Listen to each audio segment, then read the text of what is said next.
500% 급등주는 여기 없습니다. 수익을 리딩해줄 사람도 없습니다. 그냥 물고기를 잡아주면 좋을 텐데 자꾸 물고기 잡는 방법을 배우라고 합니다. 여기는 그런 곳입니다.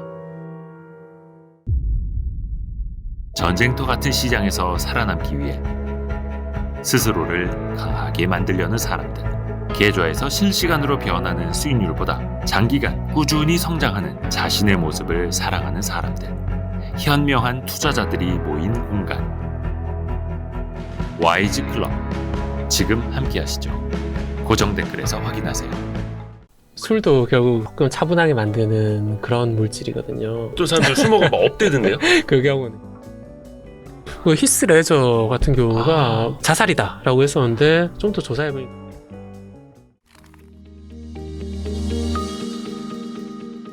그러면 프로포폴도 이게 프로포폴이 우유 주사로 네, 많이 알려지던 그 하얀색이라고 네. 해서. 네. 근데 이것도 어떻게 보면 이제 처방전을 당연히 받아야 되는 거고 한 달에 한 번 이상은 안 되는데 네. 여러 병원 돌아다니면서 맞기도 하고 그쵸.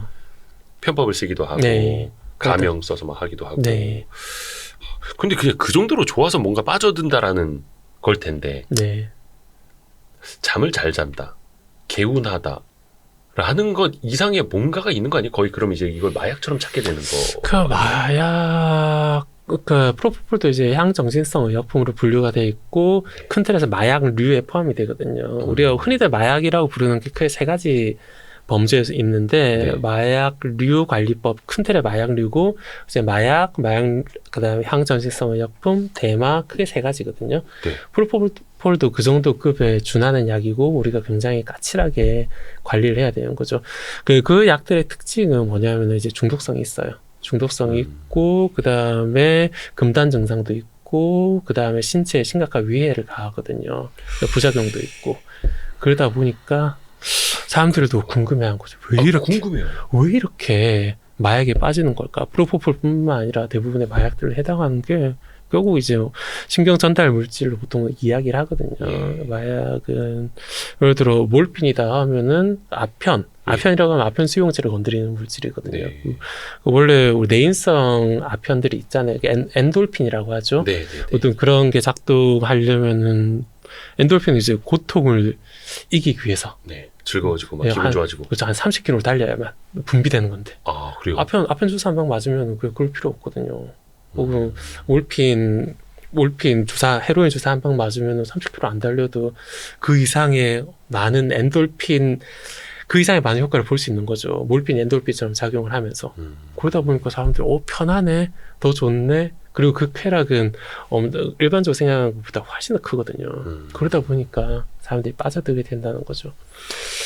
제가 또 비유를 많이 드는 게, 질문도 많이 받는 것 중 하나가 이제 마약을 대신할 수 있는 일상적인 게 어떤 게 있을까 질문 많이 받거든요. 마약을 대신할 수 있는 거? 네. 그 좋은 질문입니까? 안 좋은 질문입니까? 좋은 질문이에요, 사실. 약간 어떻게 보면 우문일 수도 있고, 제가 어떻게 보면 또 좋은 질문일 수도 있는데, 그 답은 저는 항상 그렇게 해요.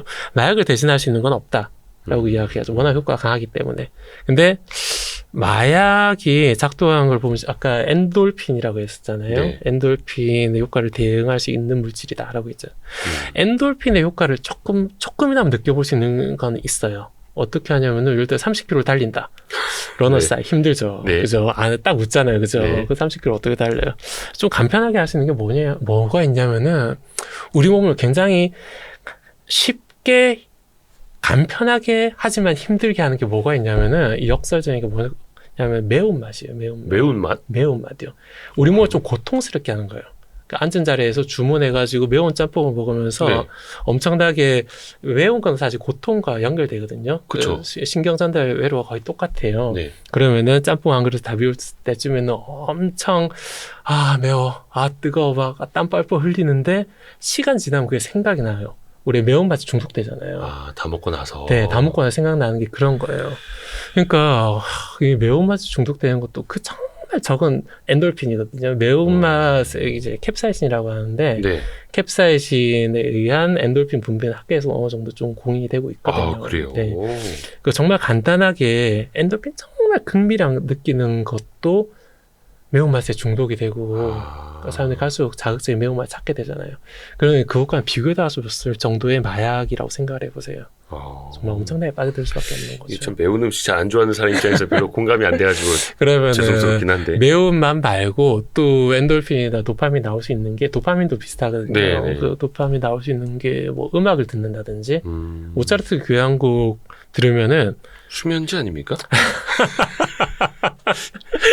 어차피 우리 수면제 얘기하고 네, 있었으니까. 어떻게 보면 그럴 수도 있네요. 네네네. 네, 그럴 수도 있습니다. 뭐 G가지고 실험해 보면은 한쪽에는 음악 안 들려주고 한쪽은 모차르트 교향곡 들려주면 이쪽에 도파민이 많이 분비가 되는 거예요.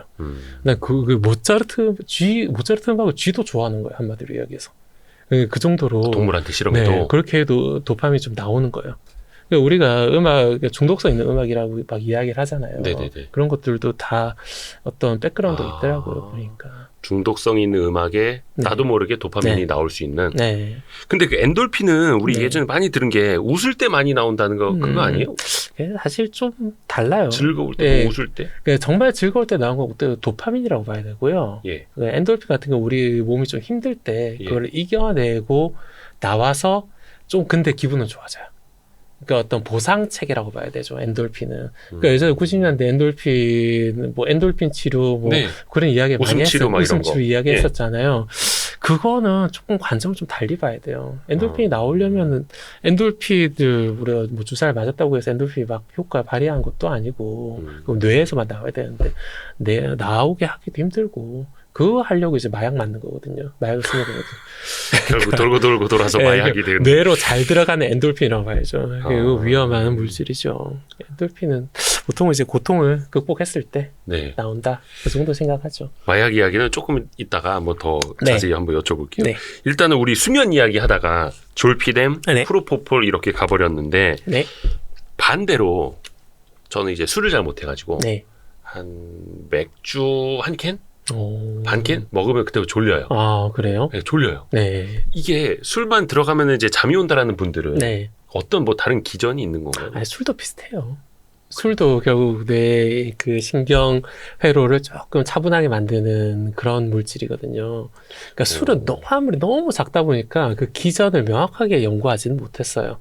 근데 그럼에도 불구하고 술은 전체적으로 억제성 물질이라고 보고 있거든요. 뭐 전체가 다운되고 졸리고 막 그러니까요.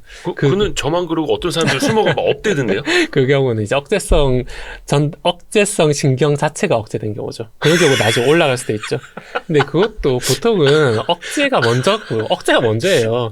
한 잔 마시자마자 바로 업되는 사람. 아, 원래는 억제되는 건데 네. 억제성 네. 신경 물질이 네. 억제가 돼서 네. 혼자 막 날아다니고 춤추고 막 그렇죠. 소리 지르고. 그 물질 자체로만 봐서는 억제성 물질이고요. 보통 이렇게 날아다니는 사람은 이제 분위기 자체가 좋아서 이제 날아다니는 거죠. 그러니까 순수하게 물질로만 봤을 때는 전체적으로 다운시키는 물질이 맞고요. 그 기전을 이제 사람들이 보통 어떻게 이야기를 하냐면 아까 수면제 이야기하면서 가바 그런 물질 이야기했잖아요. 네. 그 물질 좀 더 잘 작동할 수 있게 해준다. 알코올도 보통 그렇게 작동한다고 보통 생각을 하고 있어요. 지금은. 근데 이게 사람마다 좀 다르게 좀 다르죠. 작용이 돼서 그렇죠. 그 알코올 해독 작용 속도도 다 다르고 그러니까. 근데 이제 어르신 중에서도 네. 좀 밤에 잠이 잘 안 올 때 뭐 네. 와인 한 잔을 일부러 마시고 주무신다라든지 네. 소주 한 잔 하고 주무시는 분들 네. 그 정도 괜찮은 거예요? 그래도 괜찮아요. 아, 그래도 괜찮아요. 한 병씩 먹고 자고 네. 두 병씩 먹고 이것만 아니면 그건 조금 안 좋은 것 같고요. 네. 혼절할 정도로까지 드시는 거 추천하지는 않고요. 네. 그리고 또 그런 거 수면의 관점에서 봐서 본인만의 루틴이 있는 거거든요. 네. 그러니까 수면 자기 전에 뭐 하고 그런 루틴을 지키는 게 더 좋아요. 순수하게 수면의 관점에서는 또 그래요. 루틴. 네, 루틴대로 가는 거죠. 또 약간 깨면 나 이거 해야 자는데 약간 그런 게 있잖아요. 네네네. 네, 그런 거 지켜주는 게 좋아요. 만약에 그게 안 됐을 때 아까 우리가 이야기했던 수면제를 처방을 네. 받게 되는 건데 네. 근데 약간 이제 어떤 분들은 걱정하시는 게 수면제를 처방 받는 것까지는 좋은데 나중에는 내가 수면제 없이 아예 잠에 못 들지 않을까? 수면제 없이 못 살면 어떡하지? 많이 어떨까요? 쓰면 그럴 수는 있어요. 근데 예. 가이드라인을 아까 이야기를 했잖아요. 네. 그 졸피뎀 같은 거 한 달 이내, 한 달 이내에만 쓰고 돼 있고, 그건 가이드라인을 이야기했잖아요. 네. 가이드라인대로 복용했을 때는 그런 부작용은 사실 거의 없어요. 그래서 그걸 넘어서면 이제 본인이 그 대가를 치르게 된다고 봐야죠. 이게 그 얘기인지 수면제가 죽음의 약이 된 수면제라는 챕터도 있더라고요, 책에. 네, 맞습니다. 어떻게 쓰였길래 이게 죽음의 약이 된 거예요? 일단 사형 집행을 하려는데 사형 집행 아무도 죽어본 사람이 없잖아요. 그러니까 좀 편안하게 이제 사형을 집행해야 여러모로 네. 뭐 계속 할 수 있을 텐데 예. 어떻게 하면 편안하게 재울까? 그거 가지고 뭐 에디슨이랑 테슬라는 서로 뭐 전기 가지고 뭐, 예. 뭐 그런 경쟁도 했었거든요. 막 초반에. 코끼리도 죽였다고 예, 에디슨이. 그렇죠. 에디슨이 전기 가지고. 예, 그런 이야기들도 막 있거든요. 예. 그렇다고 뭐 예전처럼 이제 칼로 내리칠 수도 없는 거고 지금, 사형수를. 예, 지금 시대에 그래서 음. 어떻게 하면 가장 편안하게 죽일 수 있을까 생각하면서 이제 약물을 이용해서 죽이는 방식을 택했는데 네. 그 약물이 크게 세 가지로 보통 구성이 돼요. 첫 번, 그러니까 뭐 모든 나라에서 다 똑같이 쓰는 건 아닙니다. 미국도 네. 일부 주별로 다 좀 다르긴 한데 그 첫 번째로 쓰이는 게 이제 약물 세 가지 혼합인데 첫 번째로 쓰이는 게 이 보통 수면제예요. 수면제고 그 수면제는 그 이 사람의 어떤 고통을 못 느끼게 하는 용도도 있지만 그 수면제 단계에 죽는 사람들도 꽤 많은 거예요. 기본적으로 수면제는 많이 복용하면 호흡근이 마비되기 때문에. 근데 그렇게 해서 안 죽는 사람도 많기 때문에 두 번째 단계는 이제 근육 마비제를 쓰거든요. 그럼 역시 호흡근이 완전히 마비가 되죠. 아, 이런 폐도 못 움직이고 네, 하니까. 폐 근육이 마비되니까. 세 번째 심장 마비시켜요. 그래서 칼륨 클로라이드, 포타슘 클로라이드, KCl이죠. 포타슘 클로라이드를 보통 쓰면 예. 과량으로 넣어주면은 심장 세포에서 이제 이온 상태가 달라지기 때문에 제대로 수축을 못 하거든요. 그럼 심장도 못 뛰게 되는 거죠. 예, 보통 그 세 가지를 쓰곤 했는데 이제 수면제는 최근에 이제 뭐 미다졸람을 쓰는 경우도 있고요. 아까 이야기했던 아예 과량으로. 그런 경우도 있고 그렇습니다. 근데 이렇게 완전히 그냥 사형 집행용으로 쓰는 경우도 있긴 한데 예. 그렇지 않고 약을 먹다가 죽은 경우들도 꽤 있는 거예요. 그냥 뭐냐 일반인이. 치료 목적이나 아니면 네. 진짜 그 수면에 들기 위해서 네. 먹는데. 그 히스 레저 같은 경우가 그 조커, 예. 그 다크나이트 조커로 유명했고 조커 다크나이트 개봉하기 직전에 사망한 채 발견되잖아요. 그래서 네. 처음에 자살이다라고 했었는데 좀 더 조사해 보니까 자살이 아니라 아, 히스레저 자살이 아니었어요? 그러니까 보통 자살로 알고 있잖아요. 근데 사실 조커 연기한 배우들 다 잘 살고 있거든요. 다 잘 살고 있고. 그때 뭐 우울증에 빠져가지고 뭐. 그러니까 그런 이야기를 하잖아요. 아니었어요? 자살하려. 근데 사람들이 그러니까 보험 업계도 마찬가지고 조사를 해보니까 이 사람은 죽으려고 약을 먹은 게 아니라 약을 먹다가 죽은 거라고 보는 거예요. 일종의 사고사라고 보는 거죠.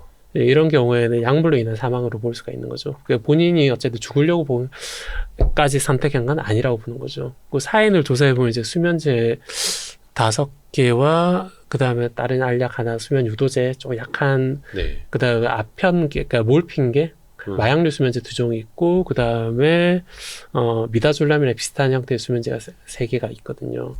그 다음에 히스레저 집에 있었다고요? 이스레자 자기가 그 사람 복용을 한 거예요. 그러니까 동시에 그만큼을? 동시에 그만큼 복용한 거예요. 그러니까 하나씩 복용하면 그러니까 다 합법적으로 처방 받은 거예요. 그러니까 하나를 복용해야 되는데 6개를 과량으로 복용하니까 그 호흡마비가 오는 거죠. 이제 히스레저는 유명이니까 이렇게 많이 보도가 됐어요. 네. 그러니까 편집장님도 딱 알 정도잖아요. 근데 그거 못지않게 다른 사람들도 굉장히 많이 죽었거든요. 그러니까 다른 일반인들도 네. 삶을 끊기 위해서 그만큼 먹는 게 아니라 네. 진짜 막 괴로워서 빨리 자고 싶고 막 어떻게 막 네. 힘들어서 하나 둘씩 먹고 더 먹고 하다가 네. 그냥 끝날 수가 그렇죠. 있었다. 그런 경우도 있고 죽으려고 먹는 경우들도 있죠. 그게 정말 오. 구분하기 쉽지 않아요. 그 사람만이 알겠죠. 네. 그 마랄린 몰루가 죽었을 때 그 바비탈계 수면제를 먹고 죽었거든요. 일부 문헌에 따르면 47알이 검출됐다라고 이야기를 하더라고요. 47알. 네, 일부 문헌에 따르면 그래요. 사실 그러니까 실정이. 나중에 저기 부검했을 때. 그 정도면 이제 죽으려고 먹은 건지 뭐 알 수는 없죠. 근데 그래서 부검 감정서에 보면은 수어사이드라고 하기도 애매하고 해서 프로버블 수어사이드라고 했어요. 아마도 자살인 것 같다라고 이야기를 하는 거예요. 그러니까 정말 이 사람이 죽으려고 먹은지 먹다가 죽은지는 알 수는 없지만 어쨌든 본인이 약을 먹고 죽은 건 맞죠. 아무런 그 어떤 증거도 다른 외적인 정황이 없으니까. 근데 어떤 경우가 됐든지 간에 만약에 마릴린 monroe가 그날 밤을 잘 넘겼더라면 그 다음날에 그 약을 안 먹었을 가능성도 크거든요. 사실. 그렇지 않을까요? 또 먹지 않았을까요? 잘 자고 일어났네. 그러니까 사람이 아니 왜냐면 물론 그럴 수도 그렇잖아요. 있습니다. 예, 예. 우리가 자살하는 사람이 날마다 자살하려고 생각하는 건 아니잖아요. 자살하려고 생각하다가도 자고 일어나서 그 다음날 그래 열심히 살아봐야지 하는 경우도 많거든요. 근데 그 약물 때문에 그 약물이 하나의 촉매가 될 수는 있는 거죠. 수면제 네, 네, 네. 편안하게 죽을 수 있는 방법이 있다던데 뭐 그런 것처럼 딱 느껴지기 시작하면은 혹은 그런 잘못된 정보를 접하기 시작하면은 이제 정부의 입장에서 당국의 입장에서 그 약물에 대해서 조금 규제를 할 수밖에 없죠. 이거 위험한 약이니까 조심해라라고 할 수밖에 없죠. 혹시 그 연예인의 그런 거에 대해서 조사를 많이 하셨나 봐요, 교수님이. 특히 약과 관련된 거니까. 유명인들이니까 아무래도 사람들이 좀 관심도 많이 가지고 저도 궁금하기도 하고 그래서 좀 아까 잠깐 이야기하셨습니다마는 마이클 잭슨 같은 경우에는 거기도 네. 좀 사인의 논란이 되게 많았잖아요. 직접적인 사인은 프로포폴이죠. 프로포폴로 인해서. 과다 네. 그거예요. 예, 그렇죠. 프로포폴로 인한 호흡 마비라고 봐야죠. 그것도 죽으려고 그런 게 아니라 어디 하다 보니까 음. 어떻게 된 거예요? 그것까지는 모르겠어요, 솔직히. 그럼- 프로포폴, 마이클 잭슨이 자살인지 사고사인지까지는 저는 여기서 명확하게 제가 말씀 못 드리겠습니다. 본인만 알고 있는, 음. 본인만 알 수 네. 있는. 수면제 아까 뭐 잠깐 부작용, 졸피뎀 같은 경우에는 뭐 자살 충동까지 이룰 수도 네. 있고 여러 가지 이야기를 해주셨는데 또 다른 부작용들도 있을까요? 수면제, 뭐 호흡마비도 이야기를 네. 했고, 그 다음에 프로포폴 아까 심장근이 적게 뛴, 좀 혈압, 저혈압 같은 부작용도 있고요. 그래 그런 것들을 보통 조심하라고 이야기를 하죠. 그 다음 약을 먹었으면 자야 돼요. 반드시 자야 아니 돼요. 근데 그게 본인의 의지랑은 네. 잘 안 되지 않나요? 저도 그것도 뭐, 해봤거든요. 그 네. 수면 내시경 할 때 예. 내가 한번 앉아봐야지. 약간 약 넣는 대단하십니다. 기분이 뭔가 오는데 앉아봐야지, 버텨봐야지 했는데 일어나세요. 3초로 먹는 거예요. 3초를. 그렇죠. 예. 자, 하나 약 들어가면 하나 둘 셋 세세요. 그러면 예. 하나 예. 둘, 일어나세요. 끝난 거죠 그 사이에. 예, 이게 정맥 맞추니까 그런 거예요. 정맥 혈관에 바로 들어가니까 그런 거고요. 알약은 뭐 대부분 다 잘 자죠. 대부분 잘 자지만 간혹 이제 그러니까 주변 사람들은 그걸 알 거예요. 간혹 얘가 먹고 안 자는 경우가 있네 하면 바로 약을 바꾸던가 끊던가. 주변 사람이 네. 누구라도 봐주면 다행인데. 그렇죠. 그 과제 사고를 치는 경우가 크게 인식이 돼서 그렇지 약물 자체로는 그 정도면 괜찮은 약이에요, 사실. 가이드라인대로 복용한다면 그렇습니다. 근데 이제 본인이 잠들었을 때 본인이 무슨 잠꼬대를 했는지 무슨 행동을 네. 했는지 모르듯이 네. 수면제를 먹었을 때도 본인이 기억을 당연히 그럼 못하는 거겠죠. 그래도 일단 자는 사람들 기억 못하죠. 자는 그래서 얼마 전에 사람들. 그 네. 프로그램 사실 요 대담 준비하려고 찾아봤더니 졸피뎀 먹고 아. 이제 가족 딴 사람이 없는 거예요. 모니터링 해줄 사람이 없는 거죠. 네. 혼자 돌아다니기도 하고 막. 근데 나중에 그거를 제작진이 찍어서 보여줬는데 아. 너무 놀라는 거예요. 그렇죠. 내가 자려고 수면제를 먹었는데 내가 이렇게까지 돌아다니고 전화를 하고 밖에 나갔다 오고 심지어 어디 길을 건너 갔다 오고 막 이런 모르는 거예요 본인은. 사실 그런 경우 이제 옆에서 봐줘야 되거든요. 너 이상하다라고 봐줘야 근데 되고. 혼자 사시는 분들은 혼자 사는 분들은 일단 가이드라인대로 제대로 딱 정량 지켜서 복용하시길 이제 추천드릴 수밖에 없죠. 수면제는. 졸피뎀이 안 맞으면 졸피뎀 말고 다른 수면제들도 많아요. 다른 수면제들도 있어가지고 신경 안정제들도 있고 그 약국에서 흔히 복용할 수 있는 기본 수면 유도제들도 있거든요. 항히스타민제들 그런 것들도 좀 효과가 있으니까. 혹시 프로포폴 말고도 다른 수면제들도 중독성이 있나요? 다른 수면제들 중독성 다른 수면제들을 해봐야 사실 대표적인 게 졸피뎀이랑 다른 약 에스조피클론 그런 약물들이 대부분이거든요. 중독성이 아예 없는 약 아예 없지는 않죠. 그러니까 마약류 관리법에서 딱 이제 규제를 하고 있으니까요.